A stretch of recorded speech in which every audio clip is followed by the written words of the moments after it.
There have been many debates over the idea of getting children vaccinated. Parents have concerns that vaccinations cause more harm than actually provide any kind of benefit. But what parents don't understand is that by not vaccinating their kids, they're actually causing more harm than good. Vaccinations have been proven effective, can help prevent other children from getting sick, and unlike the well-known myth, have no direct link to the cause of autism. Although many people perceive child vaccinations as being a bad thing, there are many benefits to getting your child vaccinated. According to an article written by the American Academy of Pediatrics published in 2008, vaccines go through a variety of inspections before they're actually released to the public. Only after the vaccinations go through 4 different inspection points, which include stops in the FDA, which is the Food and Drug Administration, the CDC, the Centers for Disease Control, and the American Academy of Pediatrics and the American Academy of Family Physicians, can then be released to the public. But it doesn't stop there. Even after the vaccinations are released, the FDA continues to monitor where the vaccinations are manufactured, the license of the manufacturer, and they also have random inspections on different vaccination lots to ensure the quality of the vaccinations. This adds to the credibility that vaccinations are very safe and very effective. Children vaccinations have also been proven to help prevent, eliminate diseases in future generations. The website Immunize for Good, created in 2011 and dedicated to informing parents of children's vaccinations, provide a chart on the effects of vaccinations given in the early 20th century and how they affect generations in the year 2006.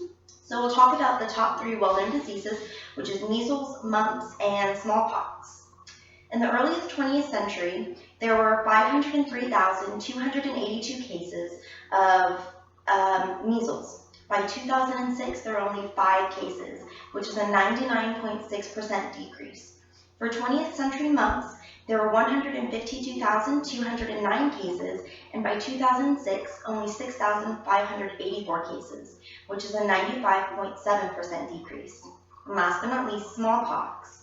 In the early 20th century, there were 48,164 cases, and in 2006, no cases of smallpox were reported. That's a 100% decrease in only 100 years. Because of these drastic decreases, some schools have now required that children get vaccinated before actually giving them admission to their schools. The Center for Disease Control posted an article entitled Why Immunize, in which it tells readers that children have actually been rejected from schools because they don't have their proper vaccinations. Colleges, for example. If a student doesn't provide the college health office with proof of their bacterial meningitis vaccination, then the child is not allowed to register for school until they give the health office proof of their vaccination records.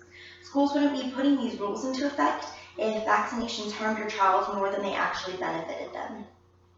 Now, many people have come to the theory that by introducing their children's body to so many vaccinations, it actually weakens their immune system, and this causes their child to become autistic.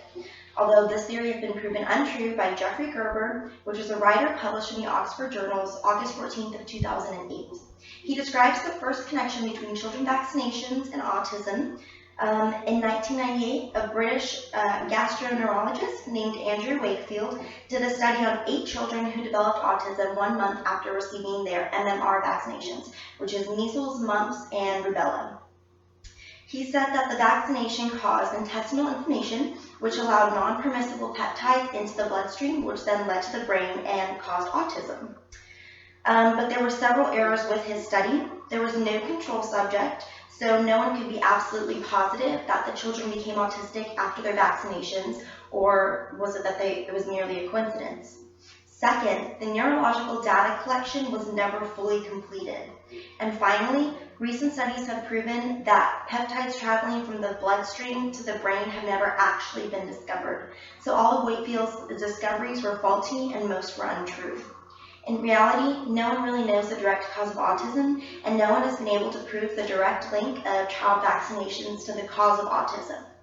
An article published in vaccines.gov in 2002 entitled 5 Important Reasons to Vaccinate Your Child tells how vaccines can actually save your child's life. These vaccinations are created to prevent your children from getting diseases that could potentially be life-threatening. If you choose not to get your child vaccinated, you're leaving them susceptible to so many harmful diseases. Why not be safe rather than sorry? So while parents have many concerns over getting their children vaccinated, I'm telling you that these vaccinations are very safe and effective. Their quality is continually inspected, they have prevented many terrible diseases for future generations, and they have no direct link to the cause of autism. Getting your children vaccinated, saving their lives, and helping save the future lives of generations to come is a good thing. So make sure to get your children vaccinated. Thank you.